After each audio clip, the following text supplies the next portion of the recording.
gets 1/6. That means there are cases in which the woman even gets double than that of the male counterpart. That the mother gets double than that of the father. But I agree with you, in most of the cases, the female gets half the share as compared to the man, where it's considered to daughter and a wife. But the answer to this is that since man is held responsible for the financial aspects of the family, and in order not to do injustice to the man, Allah has given a higher share to the man as compared to the woman. Otherwise, we'll have to have a lecture on the rights of men. I'd like to give you an example. Suppose a person dies, and after the property has been distributed, the share of the children remaining is 1.5 lakh. And that person has 2 children, 1 son, 1 daughter. According to the Islamic Sharia, the son gets 1 lakh rupees and the daughter gets 50,000 rupees. But out of the 1 lakh rupees which the son receives, he has to spend maybe the majority of it on looking after his family. Maybe 80,000 of 1 lakh he has to spend on looking after the family. But that lady, when she receives 50,000, she does not have to spend a single pie on looking after her family. The next question we'll ask from the chat. We would request you to put brief questions, and I would request our speaker to give brief answers, because we have only about 25 minutes left for the question answer session. This is from Bijay from IIT Powai, Bombay. He asks, Islam does not allow intermingling of sex in workplace. Is this modernizing or outdated? Please explain. Another connected question is, can a woman work as an air hostess since it is a decent and highly paid job? This is from Sujat. Regarding the first question, that Islam does not allow intermingling of sexes. Is this modernizing or outdated?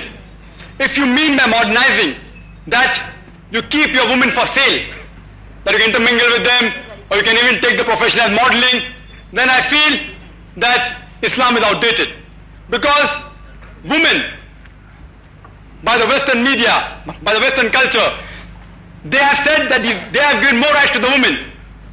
They are raising the status of women. Actually, they're degrading it. According to statistics, it tells us that 50% of the women in America who go to universities and workplaces are raped. Do you know that? 50%. Why? Because most of the jobs in America involve intermingling of sexes.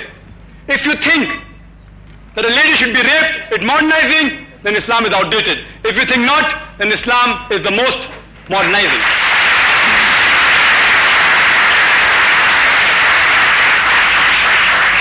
Regarding the second part of the question, does Islam allow a woman to work as an air hostess since it's a highly paid job and a decent job? I do agree with the first part. I do agree it's very highly paid. But the second part, let's analyze. The air hostesses are normally chosen.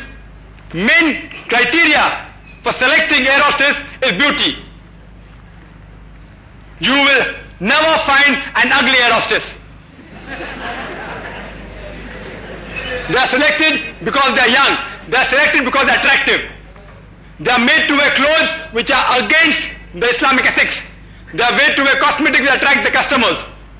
They have to tend to certain needs of the passengers, which are mainly men, in which there is close approximately between the man and woman. And many a times, the gents passenger, unnecessarily, they involve in conversation with the air hostess. And even if the air hostess wants to give a fitting reply, she can't, because her job is at stake. Many a times, the passenger may say, "Madam, please tie my seat belt." The air hostess has no option, but she has to tie the seat belt. What's going to happen? There's going to be close proximity between the opposite sex. Many airlines also serve alcohol. Islam prohibits any man or woman to serve alcohol.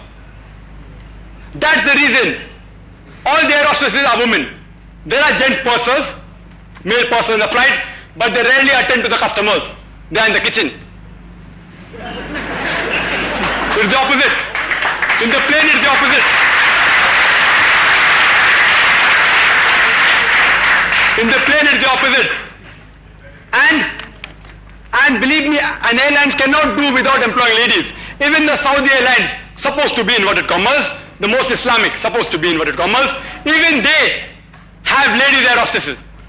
But since they can't have Saudi girls, it will be difficult, they import the girls, they are foreign air hostesses. Double standards. Double standards. You have no option. The airline is a profession in which you have to have ladies to attract the customers. And you'll be shocked to know that certain rules of the airlines, for example Indian Airlines, as well as Air India, it states that after you are selected, you cannot marry for 4 years. Some airlines tell you that if you get pregnant, your job is terminated. Imagine. Some airlines say that you retire at the age of 35. Why? Because you're no longer attractive. Do you call it a decent job?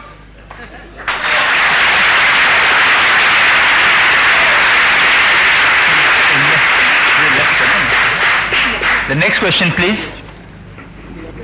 In the name of Allah, most gracious, merciful and bountiful, Assalamu alaikum.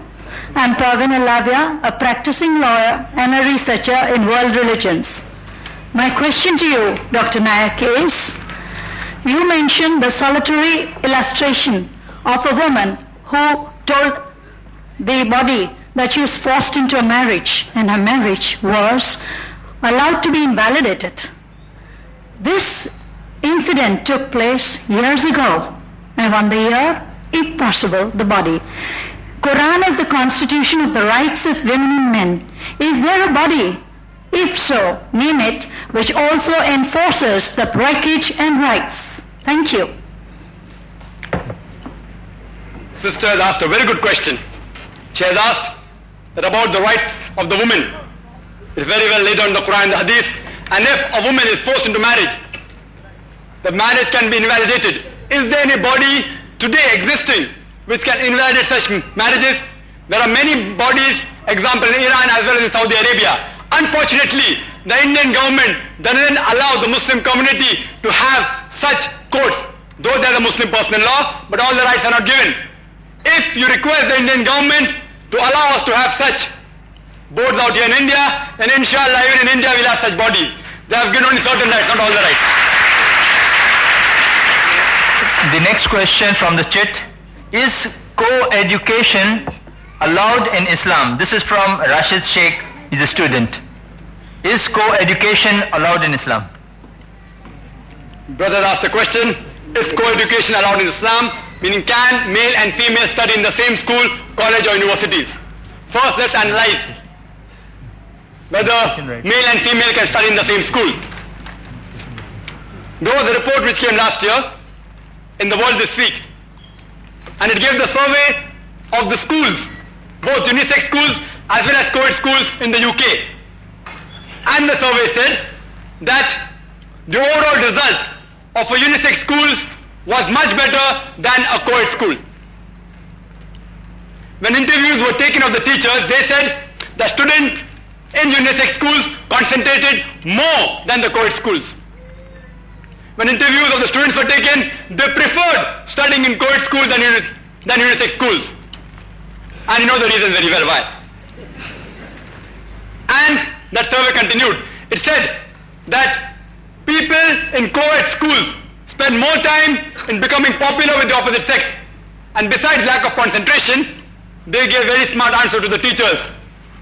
And they spend more time in dating than in gaining education in school. And the last point of that survey was the UK government was thinking of setting up more unisex schools in the country.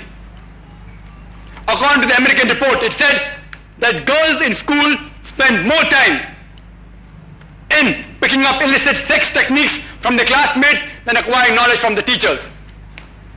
In India, the same thing is happening to a greater or lesser extent. Let's analyze the males and females together in the colleges and universities. All the points I mentioned for schools, they are magnified when it comes to college and universities. According to a report of Newsweek, which was published on 17th of March 1980,